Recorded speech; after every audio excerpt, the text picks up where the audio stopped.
नमस्कार दोस्तों, आप सभी का आपकी YouTube channel GM education online class में हार्दिक स्वागत है और आशा करता हूं कि आप सभी अच्छे होंगे। देखिए दोस्तों, कक्षा 10 की पहली प्रश्नावली है जिसका नाम है वास्तविक संख्याएं।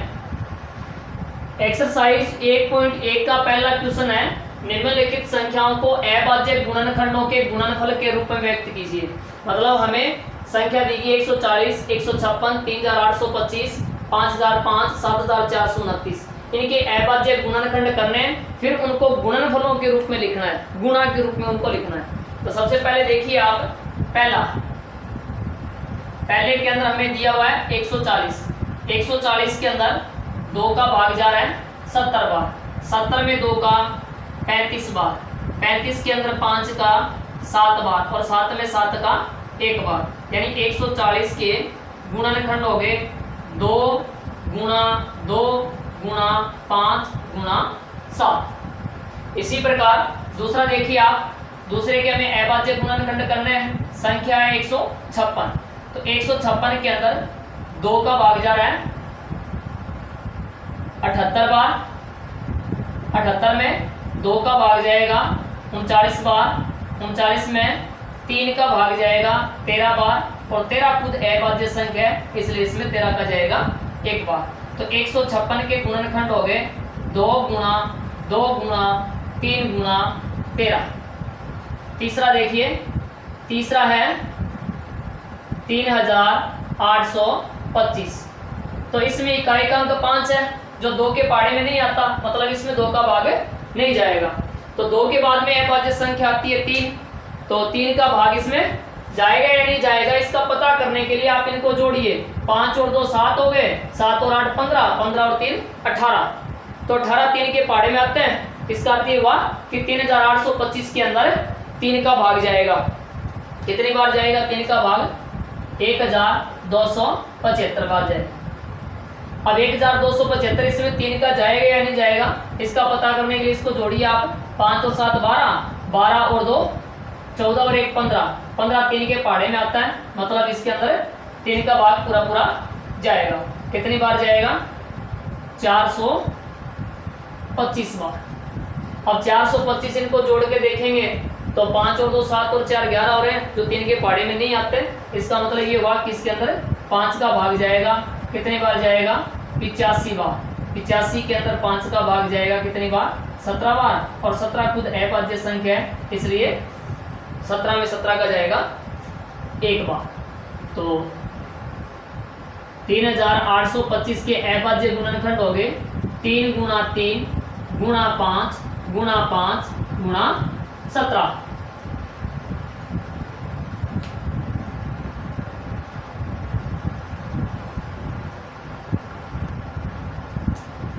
चौथी संख्या देखिए, चौथे में हमें संख्या दी गई है 5005। तो 5005 के अभाज्य गुणनखंड करेंगे। 2 का भाग नहीं जा रहा है, 3 का नहीं जा रहा है, तो इसमें किसका जाएगा? 5 का जाएगा। कितनी बार जाएगा? 1001 बार। कितनी बार? 1001 बार। अब 1001 के अंदर 5 का भाग नहीं जाएगा, क्योंकि 5 का भाग केवल उन्हीं संख्याओं में जाता है जिनका इकाई का अंक या तो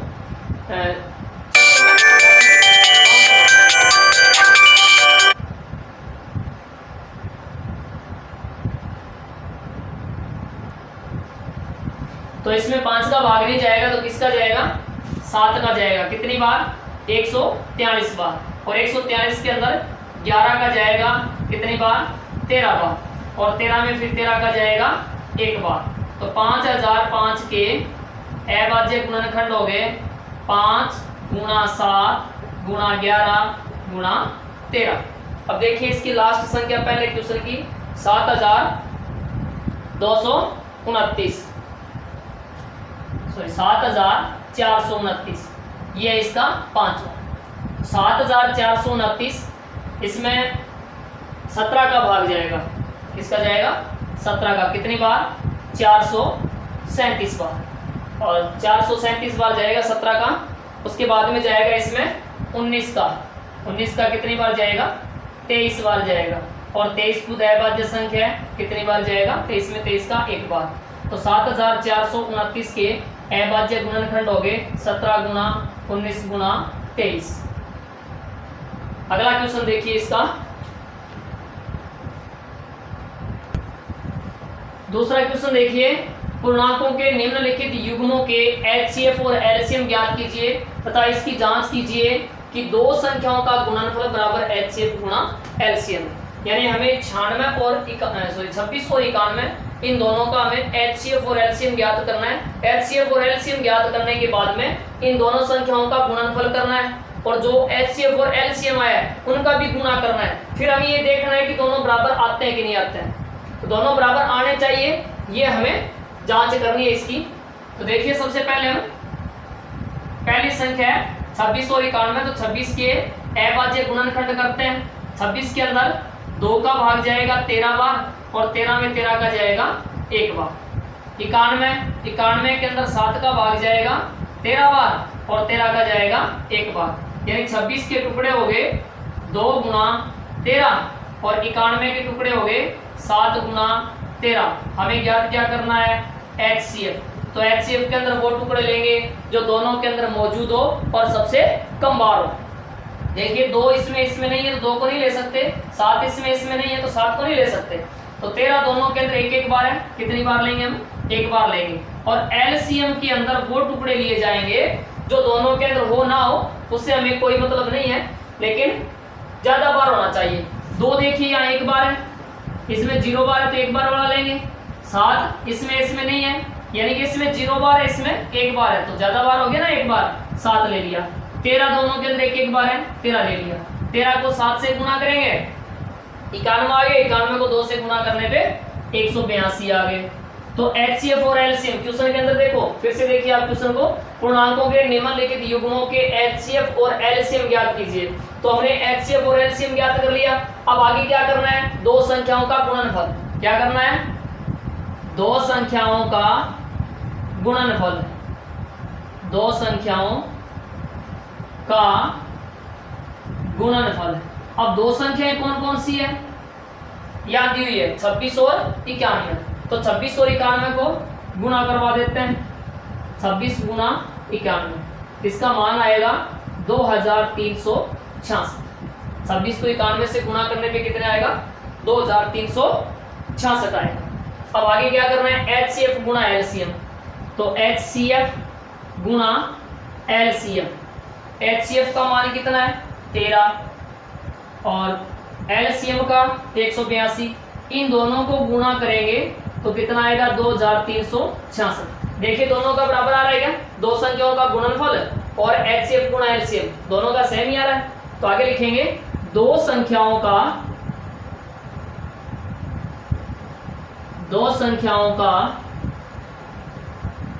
गुणनफल बराबर एचसीएफ गुणा एलसीएम बराबर 2366। अब देखिए इसका दूसरा 510 और 92। दूसरे का दूसरा देखिए 510 और 92। सबसे पहले हम 510 के टुकड़े करते हैं, ये दूसरा इसका 510 के अभाज्य गुणनखंड करते हैं। 510 के अंदर 2 का भाग जाएगा 255 बार। कितनी बार, 255 बार। अब इसमें 2 का नहीं जा रहा है तो किसका देंगे, 3 का भाग जा रहा है इसमें। तो 3 का 255 के अंदर 3 का भाग जाएगा 85 बार। 85 के अंदर 5 का जाएगा 17 बार और 17 में 17 का जाएगा 1 बार। 92 के अंदर 2 का भाग जाएगा 46 बार। 46 में 2 का भाग जाएगा 23 बार और 23 खुद अभाज्य संख्या है, इसलिए 23 में 23 का जाएगा 1 बार। 510 के अभाज्य गुणनखंड हो गए 2 गुणा 3 गुणा 5 गुणा 17 और 92 के अभाज्य गुणनखंड हो गए 2 गुणा 23। हमें पहले एचसीएफ ज्ञात करना है। तो एचसीएफ के अंदर वो टुकड़े लिए जाएंगे जो दोनों में मौजूद हो और सबसे कम बार हो। तो यहाँ देखिए 2 इसमें 2 बार है, इसमें 1 बार है, कितनी बार लेंगे हमें, 1 बार लेंगे। उसके अलावा 3 इसमें नहीं है तो नहीं ले सकते, 5 इसमें नहीं है नहीं ले सकते, 17 इसमें नहीं है नहीं ले सकते, तो 23 को भी नहीं ले सकते। अब देखिए एलसीएम के अंदर वो टुकड़े लिए जाएंगे जो दोनों में हो ना हो लेकिन ज्यादा बार होने जरूरी है। 2 या 1 बार है या 2 बार है तो ज्यादा बार वाले लेंगे, 2 गुणा 2। 3 या 1 बार है और या 0 बार है, एक बार ले लेंगे। 5 या 1 बार है या 0 बार है, एक बार लेंगे। 17 एक बार है और 23 एक बार है। तो 2 गुना 2 गुना 3 गुना 5 गुना 17 गुना 23, इनको गुणा करवा लेंगे। गुणा करवाने पे इनका गुणनफल होगा 23,460। 23,460। तो एचसीएफ और एलसीएम आ गया।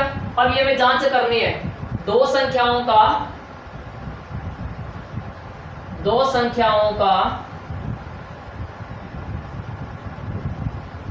गुणनफल। अब दो संख्या कौन कौन सी है हमारे पास में? दो संख्या है 510 और 92। तो 510 गुणा 92, तो 510 को अगर हम 92 से गुणा करेंगे तो ये आ जाएगा 46,920। 510 को 92 से गुणा करने पे कितना आएगा? 46,920। अब आगे क्या करना है? एचसीएफ गुणा एलसीएम। तो एचसीएफ गुणा एलसीएम, एचसीएफ कितना आया? 2 और गुणा एलसीएम आया 23,460। अब इन दोनों को गुणा करवाएंगे, कितना होगा? 46,920। अब देखिए दो संख्याओं का गुणनफल और एचसीएफ गुणा एलसीएफ, इन दोनों का मान बिल्कुल सेम आ रहा है। यही हमें जांच करनी थी। तो लिखेंगे अब दो संख्याओं का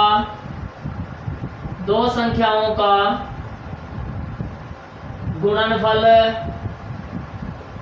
बराबर एचसीएफ गुणा एलसीएम बराबर 46,920। अब इसका तीसरा देखिए,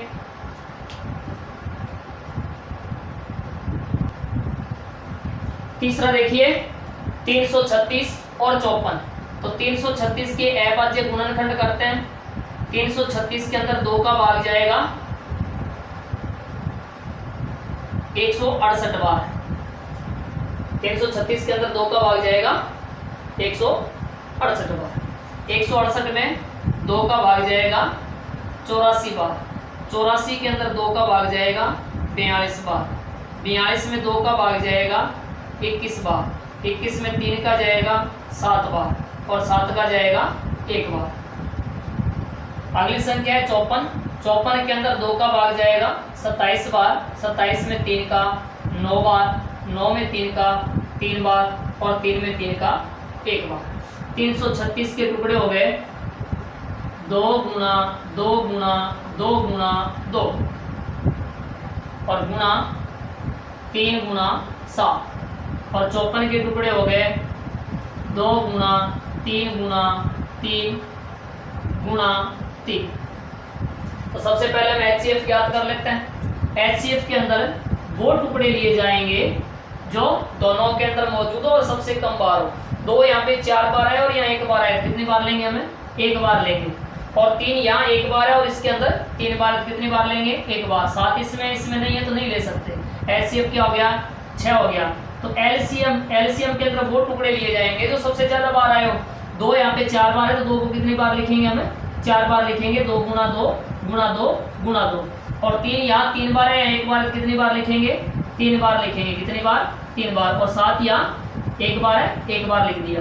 अब इनको गुणा करवाएंगे तो 3024 आएगा एलसीएम। कितना आएगा?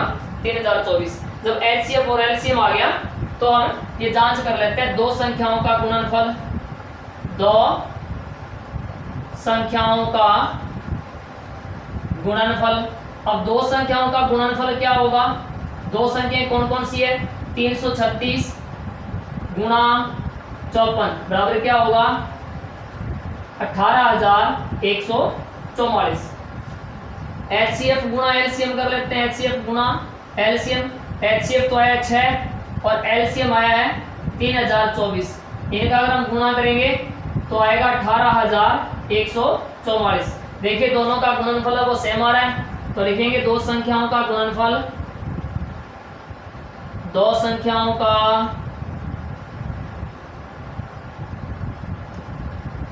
गुणनफल बराबर एचसीएफ गुणा एलसीएम बराबर 18,144। अगला क्वेश्चन देखिए।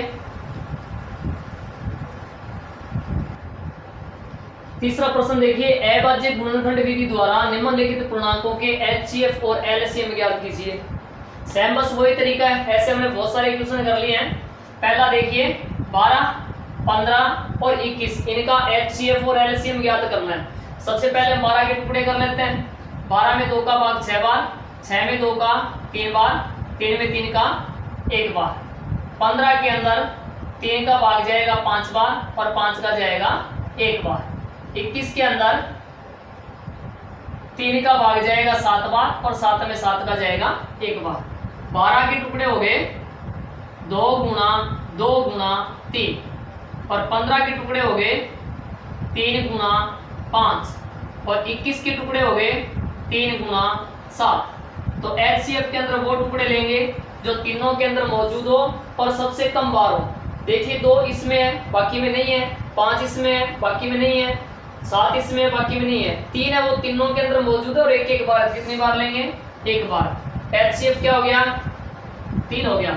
LCM के अंदर वो टुकड़े लिए जाएंगे जो तीनों में मौजूद हो या ना हो, इससे कोई लेना देना नहीं है, लेकिन सबसे ज्यादा बार होना चाहिए।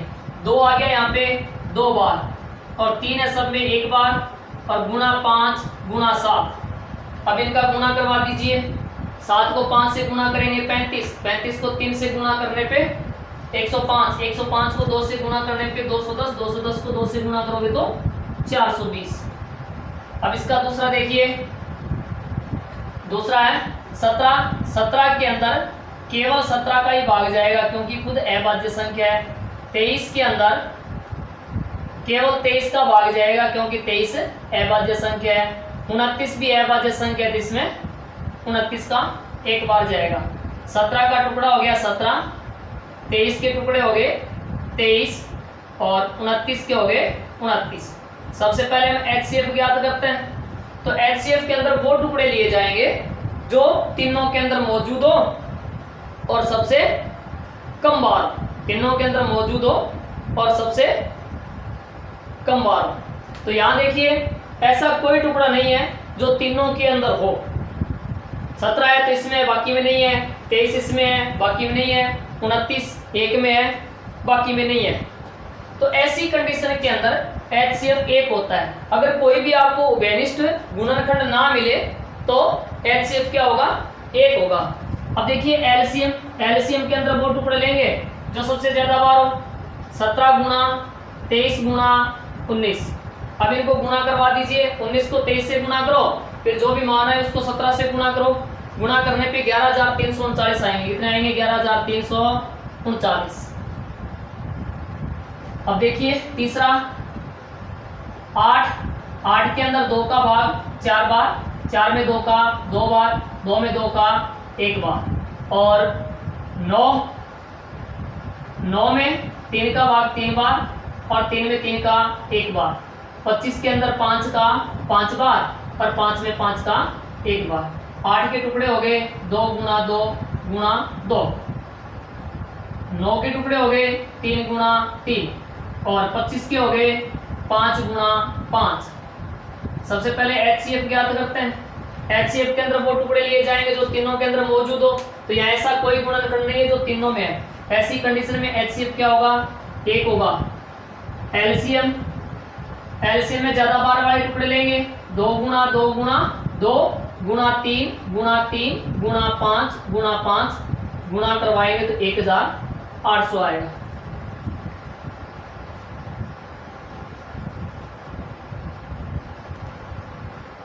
चौथा प्रश्न देखिए, HCF 306 657 का 9 दिया गया है और हमें 306 और 657 का LCM ज्ञात करना है। यानी कि HCF हमें दिया हुआ है और ज्ञात क्या करना है? LCM ज्ञात करना है। तो इससे पहले जो हमने क्वेश्चन किया था, यानी कि क्वेश्चन संख्या 2, जिसके अंदर एक जांच की थी हमने, 2 संख्याओं का गुणनफल बराबर HCF गुना LCM। तो उस सूत्र की सहायता से हम LCM ज्ञात कर लेंगे। यानी LCM का सूत्र क्या होगा? जब हमें 2 संख्याएं दी जाए और उसका HCF दिया जाए तो LCM का सूत्र होगा 2 संख्याओं का गुणनफल। क्या होगा? 2 संख्याओं का गुणनफल बटा HCF, दो संख्या है हमारे पास में, एक तो 306 और एक है 657, इनका गुणा कर देंगे और HCF का इसमें भाग देना, यानी कि 9 का भाग देना है। अब 9 का भाग 306 के अंदर 34 बार जाएगा, 34 गुणा 657। अब 657 को 34 से गुणा कर देते हैं, गुणा करेंगे तो ये आएगा 22,338, यानी कि एलसीएम क्या आ गया 22,338। तो एचसीएफ हमें दिया गया था और एलसीएम क्या करना था, दो संख्या हमारे पास में है, तो एलसीएम का सूत्र क्या हो जाएगा, दो संख्याओं का गुणनफल बराबर एचसीएफ, दो संख्याओं का गुणनफल बटा एचसीएफ। तो दो संख्या 306 और 657 है, इसमें एचसीएफ यानी कि 9 का भाग दे देंगे तो आ गया 306 में 9 का भाग 34 बार गया, 34 को 657 से गुणा कर दो, एलसीएम आ जाएगा 22,338। पांचवा प्रश्न देखिए, जांच कीजिए कि क्या किसी प्राकृत संख्या n के लिए संख्या 6n अंक 0 पर समाप्त हो सकती है। तो ऐसा हमने एग्जाम्पल किया था जिसमें संख्या हमें 4n दी गई थी। अगर कोई भी संख्या 0 पे समाप्त हो रही है तो इसका मतलब ये हुआ कि उसके अभाज्य गुणनखंड के अंदर 2 और 5 दोनों मौजूद है। तो ये पता कर लेते हैं हम, अगर 6n के अभाज्य गुणनखंड के अंदर 2 और 5 दोनों मौजूद है तो 0 पे समाप्त हो सकती है, हो जाएगी। और अगर 2 या 5 इन दोनों में से दोनों या फिर कोई एक अगर विद्यमान नहीं है तो 0 पर समाप्त नहीं हो सकती।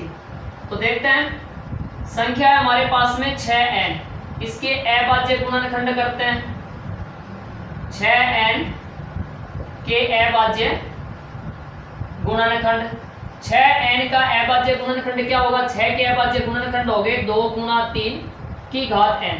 अब इसको ध्यान से देखिए, इसमें 5 विद्यमान है क्या, नहीं है, नहीं है, तो n का कोई मान नहीं है ऐसा जिससे कि संख्या 6n 0 पर समाप्त हो सके।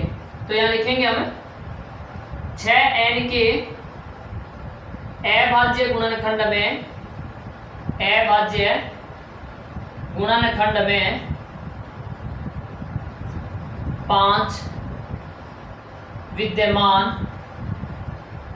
नहीं है, अतः n का कोई ऐसा मान विद्यमान नहीं है जिससे संख्या 6n अंक 0 पर समाप्त हो सके, अंक 0 पर समाप्त हो सके। यानी कि 6n के अभाज्य गुणनखंड के अंदर 5 विद्यमान नहीं है, इसलिए n का कोई ऐसा मान विद्यमान नहीं होगा जिसके लिए 6n है वो अंक 0 पर समाप्त हो सके। छठा क्वेश्चन है, व्याख्या कीजिए कि 7 गुणा 11 गुणा 13 प्लस 13 और 7 गुणा 6 गुणा 5 गुणा 4 गुणा 3 गुणा 2 गुणा 1 प्लस 5 भाज्य संख्या है। क्यों? देखो ये भाज्य संख्या है क्योंकि यह 7 गुणा 11 गुणा 13 प्लस 13, इनमें से अगर हम 13 को कॉमन ले लें, 13 को कॉमन लेंगे तो क्या बचेगा, 7 गुणा 11 प्लस 1, तो 7 को 11 से गुणा करेंगे, स्वतंत्र हो गया, स्वतंत्र और 1 78 हो गया, यानी इसका मान हो जाएगा 13 गुणा 78। क्या हो जाएगा, 13 गुणा 78, यानी कि इस संख्या के अंदर 13 का भाग पूरा पूरा जा रहा है 78 बार, इसलिए ये संख्या भाज्य है। क्या है, भाज्य है। ठीक इसी प्रकार इस संख्या के अंदर 5 का भाग पूरा पूरा जाएगा, इसलिए ये संख्या भी भाज्य है। देखो उत्तर में क्या लिखेंगे, 7 गुणा 11 गुणा 13 प्लस 13 भाज्य संख्या है, भाज्य संख्या है। क्यों है, क्योंकि इसमें 13 का भाग पूरा पूरा जा रहा है, इसलिए ये क्या है, भाज्य है। अब जो दूसरी संख्या दी गई है 7 गुणा 6 गुणा 5 गुणा 4 गुणा 3 गुणा 2 गुणा 1 प्लस 5, ये भी भाज्य संख्या है। भाज्य संख्या है। क्यों है? क्योंकि इसमें 5 का भाग पूरा जा रहा है। तो ये हो गया आपका पांचवा और छठा क्वेश्चन। अब अगला क्वेश्चन देखिए, एक्सरसाइज 1.1 का 7वां यानी कि लास्ट प्रश्न देखिए आप। किसी खेल के मैदान के चारों ओर एक वर्ताकार पथ है। इस मैदान का एक चक्कर लगाने में सोनिया को 18 मिनट लगते हैं, जबकि इसी मैदान का एक चक्कर लगाने में रवि को 12 मिनट लगते हैं। मान लीजिए वे दोनों एक ही स्थान और एक ही समय पर चलना प्रारंभ करके एक ही दिशा में चलते हैं, तो कितने समय बाद वे पुनः प्रारंभिक स्थान पर मिलेंगे? तो बताइए रवि सोनिया को समय लगता है, कितना समय लगेगा सोनिया को? सोनिया को समय लगता है कितना लगता है? 18 मिनट का समय। चक्कर लगाने में सोनिया को 18 मिनट का समय लगता है, जबकि रवि को कितना समय लगता है? रवि को समय लगता है कितना? 12 मिनट। कितना लगता है? 12 मिनट। अब बताना क्या है हमें ये बताना है कि पुनः वे प्रारंभिक स्थान पर मिलेंगे। कब मिलेंगे वे पुनः? वापस जिस स्थान से शुरू हुए थे दौड़ना उसी स्थान पर वापस कब मिलेंगे? तो इसके लिए 12 और 18 का एलसीएम ज्ञात करते हैं। तो यहाँ पे केवल हमें एलसीएम ज्ञात करना है, इसलिए हम दोनों का साथ में ज्ञात कर लेते हैं। तो 2 का भाग 18 में 9 बार और 12 में 6 बार। फिर 2 का भाग 9 में नहीं जा रहा है, इसलिए 9 के 9 लिख दिया। 6 के अंदर जा रहा है 3 बार। अब 3 का भाग दोनों में जा रहा है, 9 में 3 बार जा रहा है और 3 में 1 बार जा रहा है। अब 3 का 3 में 1 बार और 1 में हमें देना नहीं है। तो एलसीएम क्या आ गया? एलसीएम आ गया 2 गुना 2 गुना 3 गुना 3, 2 गुना 2 गुना 3 गुना 3। 3 3 9, 9 2 18, 18 2 कितने हो गए? 36। यानी कि 36 मिनट बाद, कितने मिनट बाद? 36 मिनट बाद वे दोनों पुनः मतलब फिर से प्रारंभिक स्थान पर मिलेंगे। प्रारंभिक स्थान पर मिलेंगे।